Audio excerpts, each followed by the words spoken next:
Hello दोस्तों, my name is Virendra and welcome to my YouTube channel syllabus educator में। दोस्तों, आपको इस चैनल में कॉमर्स वालों के लिए कक्षा 11वीं और कक्षा 12वीं का अकाउंट्स में जितना भी एनसीईआरटी क्वेश्चन होगा, जितना भी क्रियात्मक प्रश्न होगा, उन सभी का सॉल्यूशन देखने को मिलेगा, जो कि फुल एक्सप्लेन के साथ बताया जाएगा, जिसमें आपको किसी भी प्रकार की डाउट नहीं रहेगी। तो अगर आप कॉमर्स के स्टूडेंट हैं और आपको अकाउंट बनाना सीखना है तो मेरे इस चैनल को सब्सक्राइब करके जरूर है। दोस्तों, मैं आपको कक्षा 11वीं और कक्षा 12वीं में लेखाशास्त्र मतलब अकाउंट्स को मैं नवोद से पढ़ाने वाला हूं। क्या है कि प्रबोध और नवोद में क्वेश्चन को अलग अलग दिया रहता है। क्या है, प्रबोध में कम क्वेश्चन दिया रहता है और नवोद में ज़्यादा क्वेश्चन दिया रहता है। इसीलिए मैं नवोद से बनाने वाला हूँ, क्योंकि अगर मैं नवोद को पढ़ाऊँगा तो उसमें से कुछ क्वेश्चन जो है प्रबोध का उसमें मिल जाएगा आराम से। जितना भी प्रबोध में रहता है वो सारे क्वेश्चन नवोद में मिल जाता है। इसीलिए मैं नवोद से पढ़ाने वाला हूँ। और मैं जब भी क्वेश्चन को पढ़ाऊँगा तो सबसे पहले बोर्ड पे क्वेश्चन को लिखूँगा, ताकि आप लोग मिलान कर लेना और उसके बाद जो है मैं सॉल्व कराऊँगा। ठीक है दोस्तों, तो चलते हैं आज की क्लास पे। आज हम लोग पढ़ने वाले हैं कक्षा 12वीं का अध्याय 1 साझेदारी फर्मों का आधारभूत। तो आज पढ़ेंगे हम लोग कक्षा 12वीं का अध्याय 1 साझेदारी फर्मों का आधारभूत सिद्धांत को। चलिए देखते हैं। इसमें रहेगा आपका कक्षा है हमारा कितना, 12वीं। अध्याय है हमारा 1 साझेदारी फर्मों का आधारभूत सिद्धांत।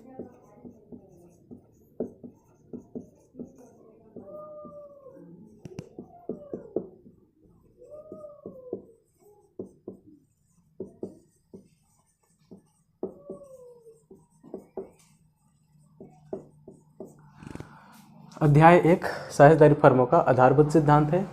इसमें मैं बताते जा रहा हूँ, वो बहुत ज़्यादा इम्पोर्टेंट है। ठीक है, याद रखिएगा। इसमें हम लोग सीखेंगे, पहला है आपका लाभ हानि नियोजन खाता। लाभ हानि नियोजन खाता। और दूसरा है हम लोग इसी में सीखेंगे पूंजी खाता बनाना। ठीक, जो कि पूंजी खातों को दो भागों में और विभाजित कर दिया है। पहला है आपका स्थायी पद्धति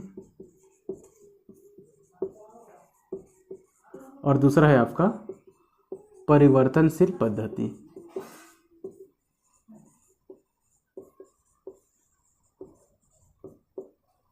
ये हमारे पास है लाभ नियोजन खाता, पूंजी खाता है। पूंजी खातों को दो भागों में विभाजित कर दिया है, किसमें, स्थायी पद्धति में और परिवर्तनशील पद्धति में। अब स्थायी पद्धति को क्या किया है, इसमें भी हम लोग दो चीज पढ़ेंगे। पहला है आपका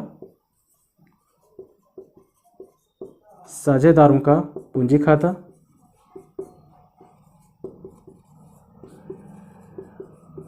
और दूसरा है साझेदारों का चालू खाता।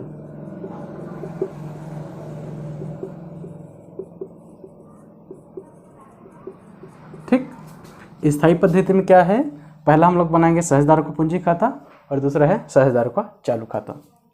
और परिवर्तनशील में केवल एक ही बनेगा, साझेदारों का पूंजी खाता।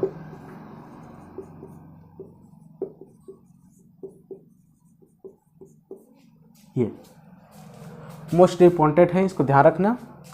पहला हम लोग सीखेंगे क्या, लाभ हानि नियोजन खाता बनाना। इसका हम लोग क्या सीखेंगे, प्रारूप, क्योंकि जितना भी अकाउंट में क्वेश्चन रहता है वो सब प्रारूप से ही बनता है। अगर प्रारूप अच्छे से याद है तो आप आसानी से क्वेश्चन को बना सकते हो। इसका प्रारूप हम लोग सीखेंगे। उसके बाद इस साझेदारों का पूंजी खाता का प्रारूप सीखेंगे और उसके बाद साझेदार का चालू खाता, इसका प्रारूप, और एक है साझेदारों का पूंजी खाता। जितना भी मैंने प्रारूप लिखा है इन सभी का हम लोग क्या करेंगे, प्रारूप को पहले सीखेंगे, क्योंकि अगर प्रारूप याद रहेगा तभी आप सारे क्वेश्चन को आप बना पाओगे। ठीक है, ये मोस्ट इम्पॉर्टेंट है, इसको याद रखना, मोस्ट इम्पॉर्टेंट रहेगा ये वाला। ठीक, चलो तो हम लोग सीखते हैं पहले प्रारूप को। सबसे पहले हम लोग सीखेंगे लाभ हानि नियोजन खाता का प्रारूप।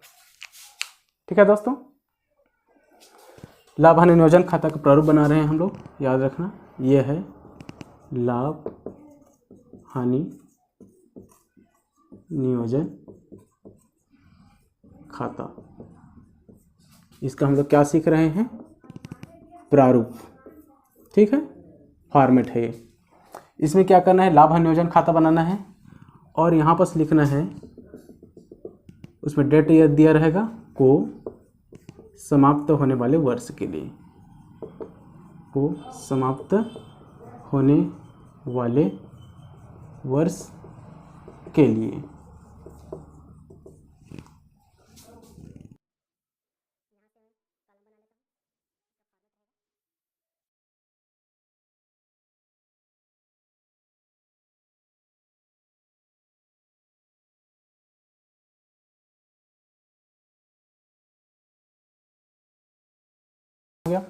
इधर रहता है हमारा क्या? विकलन। याद रखना, ये विकलन है और इधर का हम लोग बोलते हैं समाकलन। ये विकलन हो जाएगा इधर, उधर समाकलन। यहाँ रहता है विवरण राशि, विवरण रहेगा, इधर रहेगा राशि, इसमें आएगा फिर से विवरण और ये हो जाएगा आपका राशि। ठीक, ये फॉर्मेट है। अब इसमें देखना अंदर हम लोग क्या क्या लिखते जा रहे हैं वो आप ध्यान से देखना, और साथ ही साथ मैं उसको बताऊंगा कि हम लोग बनाएंगे तो कैसे बनाएंगे, कहाँ से स्टार्टिंग करेंगे, वो सभी ध्यान से देखना। पहला है हमारा, यहाँ लिखेंगे। ठीक है, ध्यान देना, समाकलन साइड क्या लिखेंगे? शेष लाया गया, यहाँ लिखाएगा क्या?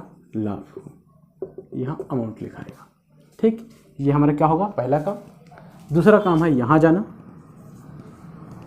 पूंजी पर ब्याज खाता से, पूंजी पर ब्याज खाता से लिखेंगे। अब मान के चलो दो साझेदार हैं, कौन कौन? एक है अपना अ और एक ब, दो साझेदार हैं, दोनों का पूंजी पर ब्याज निकालेंगे और यहाँ टोटल उसको अमाउंट को लिख देंगे। ठीक है, उसके बाद आ जाएगा आपका वेतन व कमीशन खाता से। मान ली चलो किसी साझेदार को वेतन मिलेगा या तो फिर किसी को कमीशन भी मिल सकता है ना। यहाँ मान के चलो फिर है अ और ब लिख सकते हैं, है ना। दोनों साझेदार को मिल सकता है या तो केवल एक ही को भी मिल सकता है, ये अपना हो जाएगा। उसके बाद लिखेंगे ऋण पर ब्याज खाता से। अगर ऋण पर ब्याज होगा तो वो भी इधर लिखाएगा विकलन साइड में। और आपका अगर क्वेश्चन में संपत्तियों पर ह्रास खाता से, अगर संपत्तियों पर ह्रास है तो भी ये विकलन साइड लिखाएगा। ठीक है, ये हो गया। अब आ जाते हैं इधर। इधर आपका एक और लिखाएगा क्या? आहरण पर ब्याज खाता को। मान के चलो इसमें भी हम लोग दो साझेदार लेते हैं, अ और ब। ये अगर क्वेश्चन में आहरण पर ब्याज होगा तो उसको भी हम लोग इधर लिखेंगे, ये लिखाएगा समाकलन साइड में। अब लास्ट में क्या होगा? विकलन का योग करेंगे और समाकलन का योग करेंगे। जिधर राशि कम आएगी, ठीक है, जिधर भी राशि कम होगा उधर यहाँ आ जाएगा।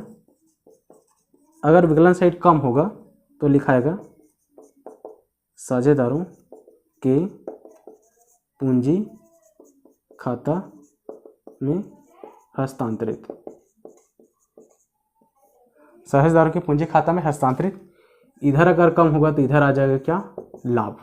ठीक है, अब लाभ को हम लोग बांटेंगे साझेदार में, अ और क्या है? ब।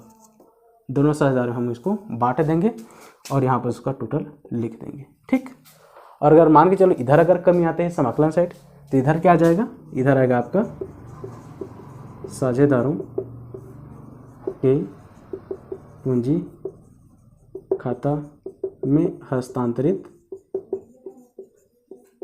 ये हो जाएगा आपका क्या? हानि। इधर का आ जाएगा हानि और इधर का लाभ। इसको भी हम लोग बांट देंगे, चाहे लाभ हो या हानि उसको तो बांटना ही पड़ेगा, अ और ब दोनों साझेदार में। ठीक, यहाँ और लास्ट में क्या करना? दोनों साइड को टोटल।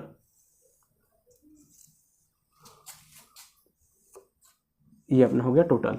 और कभी भी खातों को बंद करना तो दो लाइन से बंद करना, यहाँ से एक और, इसमें भी यहाँ से एक और, तब जाकर के आपका पूरा टोटल हो पाता है। ठीक है, बन गया आपका क्या? प्रारूप, लाभ हानि नियोजन खाता का प्रारूप। इसी से अपना जो है पूरा क्वेश्चन बनने वाला है। जितना भी क्वेश्चन होगा लाभांश नियोजन से तो इसी फॉर्मेट से आपका बनेगा। ठीक है, इसको मैं एक बार और एक्सप्लेन कर देता हूँ।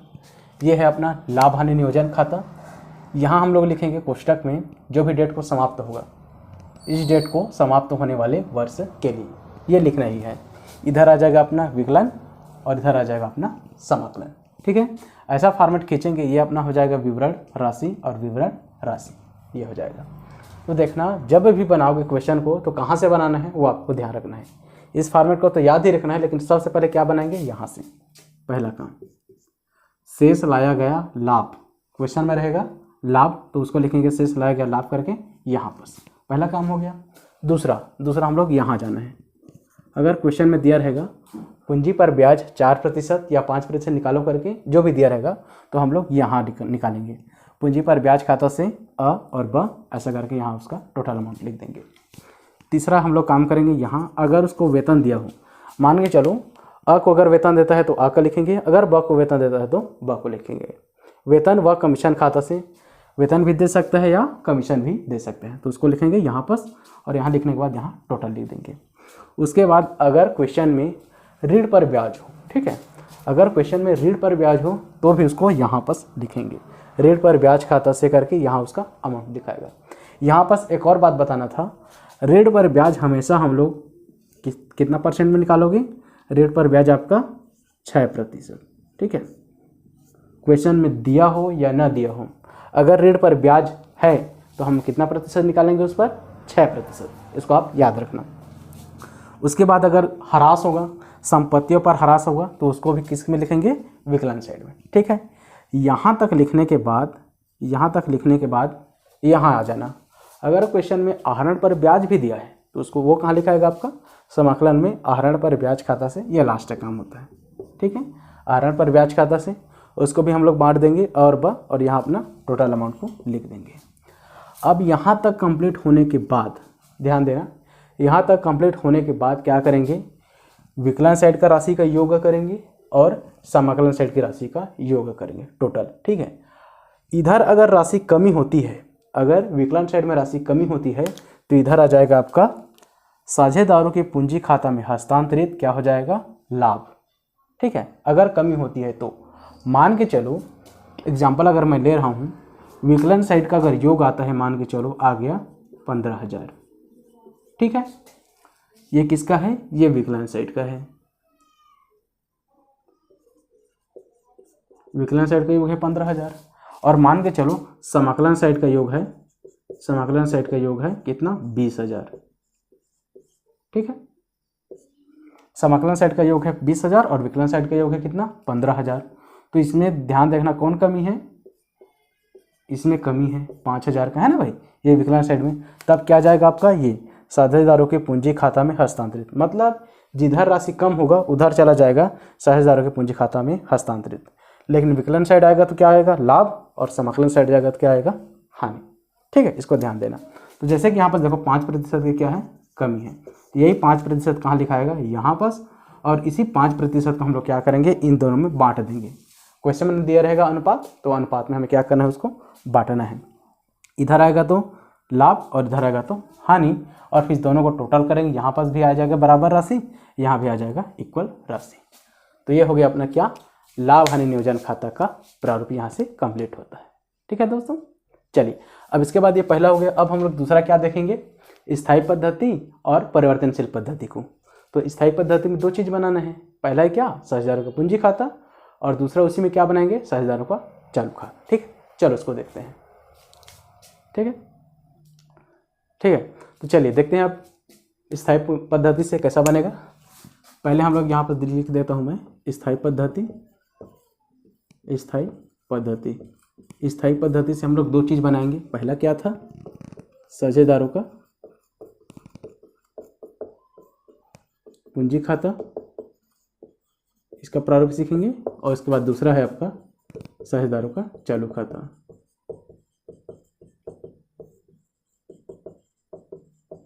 चालू खाता सबसे पहले हम लोग सीखेंगे साझेदारों का पूंजी खाता। ठीक है, मैं फॉर्मेट बना देता हूँ इसके लिए। इसके लिए रहेगा आपका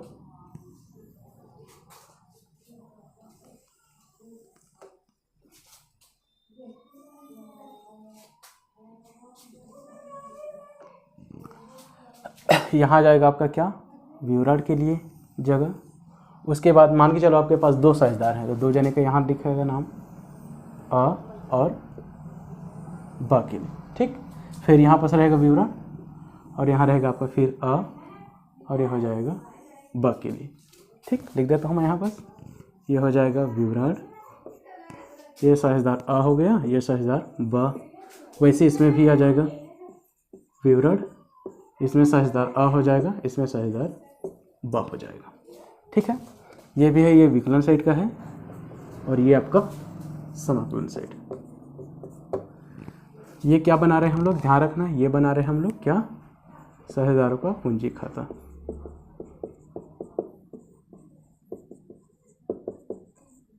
पूंजी खाता, ठीक है। तो इसमें ध्यान देना, इसमें कुछ ज़्यादा नहीं रहता, इसमें केवल हमें पूंजी की रकम को बस लिखना रहता है। तो कहाँ से स्टार्ट होगा, यह भी स्टार्ट होगा समाकलन से। यहाँ लिखाएगा आपका शेष लाया गया, शेष लाया गया ये होगा आपका क्या, पूंजी की रकम। जो भी अगर पूंजी की रकम होगा क्वेश्चन में, जो भी लाया होगा उसको हम लोग यहाँ लिखेंगे और यहाँ। अगर मान के चलो क्वेश्चन में अतिरिक्त अगर रोकड़ दे दिया है ना, तो उसको कहाँ लिखाएगा, तो यहाँ। अगर रोकड़ लाया है मान के चलो पूंजी के साथ साथ, और अगर रोकड़ लाया है तब यहाँ लिखाएगा रोकड़ खाता को, इसको लिखना अतिरिक्त पूंजी, ठीक, यहाँ लिख देंगे। और इसी को, इन दोनों को यहाँ अपन ट्रांसफ़र कर देंगे विकलन साइड में, शेष ले गया करके, शेष ले गया टोटल कर लेंगे और टोटल करने के बाद यहाँ इसको हम लोग ट्रांसफ़र कर देंगे। और क्या करना, खाता को बंद कर देना। बताया था 2 कॉलम में बंद होता है, यहाँ भी करना खाता को बंद। जितना अमाउंट यहाँ रहेगा उतना ही अमाउंट कहाँ जाएगा, यहाँ, ठीक है। और इसको क्लोज कर देना। मान के चलो अगर ये पूंजी लाया है 40,000, तो यहाँ आ जाएगा 40,000 और यहाँ जाएगा बने लाया है कितना, 50,000, तो यहाँ 50,000। अब अतिरिक्त रोकड़ भी लाया है 5,000 और 10,000। मान के चलो अ ने लाया है 5,000 और ब ने लाया है 10,000, ठीक है। तो अब क्या करेंगे, जोड़ देंगे, 50 10 कितना हो जाएगा, 60,000 और इसमें कितना हो जाएगा, 40 और 5 45,000। और इन्हीं दोनों को क्या करेंगे, इधर ट्रांसफ़र कर देंगे। शेष लगे हम क्या करेंगे, इधर आ जाएगा टोटल 45,000 और इधर आ जाएगा टोटल 60,000 और इसे को यहाँ लिख देंगे 45,000 और ये 60,000। ये अपना बन जाएगा पहला साझेदारों का पूंजी खाता, ठीक है। देखो कितना सिंपल था साझेदार का पूंजी खाता बनाना। चलिए अब हम लोग सीखेंगे क्या, साझेदार का चालू खाता बनाना। तो साझेदार का चालू खाता का भी फॉर्मेट सेम रहता है, विवरण अ ब, विवरण अ और ब। इधर आ जाएगा आपका विकलन और इधर समाकलन। तो देखो एकदम सिंपल सा ही, इसमें बस एक चीज़ ध्यान रखना, ये होता है आपका लाभ हानि नियोजन खाता होता है ना, लाभ हानि नियोजन खाता, इसका जस्ट उल्टा होता है। कैसे, तो इसका जो विकलन है ना वो सब कहाँ चला जाता है, इसमें समाकलन में, और इसका जो समाकलन है वो कहाँ चला जाता है, आपका विकलन में। जस्ट अपोजिट होता है लाभ हानि नियोजन खाता का। चलो देखते हैं कैसे। हम लोग क्या पढ़े थे, लाभ हानि नियोजन खाता में इधर आता है आपका पूंजी पर ब्याज, वो कहाँ चला जाएगा, यहाँ पूंजी पर ब्याज खाता को, ठीक। यहाँ पर उसका अमाउंट लिख देंगे। उसके बाद अगर वेतन है तो वेतन लिखेंगे, वेतन खाता को, ठीक, यहाँ आ जाएगा। अगर कमीशन होगा तो कमीशन को भी लिख सकते हैं यहाँ, कमीशन खाता को, ठीक, यहाँ लिख देंगे। उसके बाद आप अगर संचय होगा, अगर क्वेश्चन में मान के चलो अगर संचय दिया हो तो संचय भी इधर आता है, संचय खाता को यहाँ, ठीक। अब क्या होगा, यहाँ जो लाभ था ना वो भी चला जाएगा कहाँ, यहाँ। लेकिन इस बार वो क्या नाम से जाएगा, वो जाएगा आपका लाभ हानि नियोजन खाता को। लाभ है तो लाभ लिखना, अगर हानि है तो हानि। इधर लाभ था वो इधर चला गया और इधर का हानि कहाँ आ जाएगा, यहाँ, ठीक। लाभ यहाँ लिख देंगे। अब क्या होगा, इधर आ जाना। इधर आपका आता है एक आहरण, ठीक है, एक आता है इसका आहरण। अगर क्वेश्चन में आहरण भी हो तो उसको भी हम लोग विकलन साइड में लिखेंगे। और साथ में क्या लिखेंगे, आहरण पर ब्याज, आहरण पर ब्याज खाता से, आहरण पर ब्याज खाता से भी यहाँ पर जाएगा। और क्या जाएगा, ये वाला इधर का हानि आ जाएगा यहाँ, क्या नाम से जाएगा, लाभ हानि नियोजन खाता से, ये रहेगा क्या आपका हानि। ध्यान रखना या तो लाभ होगा या तो हानि, दोनों एक साथ कभी नहीं होगा, ठीक है, ये ध्यान रखना। अब क्या करेंगे अब समाकलन साइड और विकलन साइड का योग करेंगे। जिधर राशि कम होगी, ठीक है, ध्यान देना फिर से, जिधर राशि कम होगी या जिधर का राशि छोटा होता है उधर जाएगा आपका क्या, शेष ले गया, शेष ले गया आएगा, ठीक है। वो यहाँ भी हो सकता है और यहाँ भी हो सकता है, इधर भी शेष ले गया आ सकता है। और ये अमाउंट कैसे आएगा, मान के चलो इधर का अमाउंट आपका इसका 20,000 है, ठीक है, अ में, और यहाँ अ में कितना है 10,000 है, तो क्या कर देंगे 20 में 10,000 घटा देंगे और शेष ले गए हम यहाँ पास क्या कर देंगे 10,000 को लिख देंगे, ठीक है। वैसे ही ब का भी सेम करेंगे, मान चलो ब में 30,000 है और यहाँ ब में कितना है 20,000, तो इधर कम है ना, तो क्या करेंगे 30 में 20 को घटा करके शेष ले गया यहाँ 10,000 को हम लोग लिख देंगे, ठीक। और लास्ट में क्या करेंगे, खाता को बंद कर देंगे। जब भी बनाओगे खाता टोटल बंद होगा, 2 कॉलम में इधर को मिटा देंगे, ये पूरा बंद हो जाएगा यहाँ से, ध्यान रखें, ठीक। नीचे वाला पूरा बंद हो जाता है, ये ऊपर का और ये ऐसा, टोटल अमाउंट को लिख देंगे दोनों साइड, यहाँ भी सेम आएगा अमाउंट, यहाँ भी सेम आएगा अमाउंट। तो ये आपका हो जाएगा क्या, साझेदारों का चालू खाता, ठीक है। स्थायी पद्धति से हम लोग 2 चीज़ पढ़ ली, पहला साझेदारों का पूंजी खाता जिसमें केवल हमें पूंजी की रकम को बस लिखना रहता है, और दूसरा है आपका साझेदार का चालू खाता जिसमें आप इसको ध्यान रखना, जितना भी लाभ हानि नियोजन खाता बनाएंगे ना तो विकलन का चला जाता है समाकलन में, और समाकलन का जितना भी रहता है वो आ जाता है आपका विकलन में, ठीक है। इस बात का आपको ध्यान रखना है। चलिए अब तीसरा क्या है, तीसरा है आपका परिवर्तनशील पद्धति से। परिवर्तनशील पद्धति से भी देख लेते हैं, उसमें भी एक हमें बनाना है ना, एक खाता साझेदार का पूंजी खाता, उसको देखेंगे। चलिए अब देखेंगे परिवर्तनशील पद्धति, परिवर्तनशील पद्धति से इसमें हमें क्या बनाना है, केवल एक ही खाता बनाना है, कौन सा, साझेदारों का पूंजी खाता, ठीक है। इसमें हमें बनाना है क्या, साझेदारों का पूंजी खाता। यह भी एकदम सरल है, ये आपका साझेदार को जो चालू खाता बनाए थे ना स्थायी पद्धति में उसी के जैसा बनता है सेम, बस इसमें एक अंतर आता है। क्या अंतर, उसमें जो हम लोग साझेदार का पूंजी खाता अलग से बनाए थे ना और पूंजी की रकम को जो लिखे थे उसी को हम लोग यहाँ पर देखना, ये जो है ना यहीं पास आ जाएगा क्या, शेष लाया गया। शेष लाया गया के नाम से लिखाएगा क्या, पूंजी की रकम। पूंजी की रकम यहाँ पर आपको क्या हो जाएगा, लिख देंगे शेष लाया गया पूंजी की रकम लिख देंगे, जो भी पूंजी लाया रहेगा उसको, और बाकी आपका सेम रहेगा। जो विकलन का है वो समाकलन में जाता है और समाकलन का आपका विकलन में जाएगा। सेम जैसा फॉर्मेट हम लोग साझेदार के चालू खाता पढ़े हैं ना वैसी सेम रहेगा इसमें भी परिवर्तनशील पद्धति में साझेदार का पूंजी खाता में, ठीक है दोस्तों। तो ये हो गया आपका फॉर्मेट। हम लोग क्या क्या पढ़े हैं उसको एक बार रिविजन करा देता हूँ मैं, ठीक है। उसके बाद कल से हम लोग क्वेश्चन को हम लोग बनाना स्टार्ट करेंगे इस तीनों फॉर्मेट से, ठीक है दोस्तों। ठीक है दोस्तों, एक बार हम लोग रिवीजन कर लेते हैं क्या क्या जो आज हम लोग पढ़े हैं, ठीक है। हम लोग पढ़े हैं क्या, प्रारूप, प्रारूप बनाना। प्रारूप किसका किसका प्रारूप सीखे, 3 चीज, क्या क्या है, पहला लाभ हानि नियोजन खाता,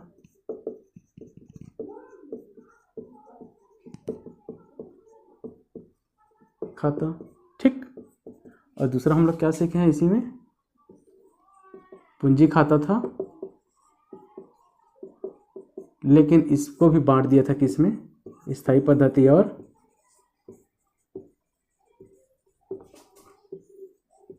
परिवर्तनशील पद्धति में।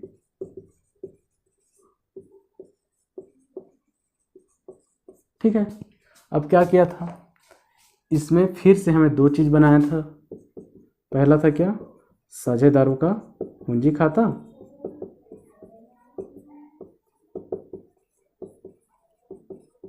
और दूसरा है आपका साझेदारों का चालू खाता।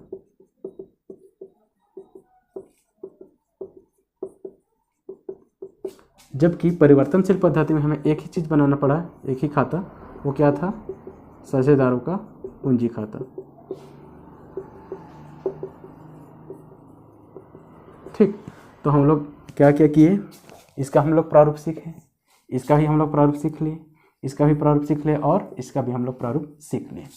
तो जो है हम लोग जो 1 2 3 4 जो प्रारूप हम लोग सीखे हैं ना, इसी से जो है हमारा पूरा जो है क्रियात्मक प्रश्न बनने वाला है। तो आप लोग जो है इस वीडियो को अच्छे से देखिए, बार बार देखिए और प्रारूप को ध्यान से पढ़िए।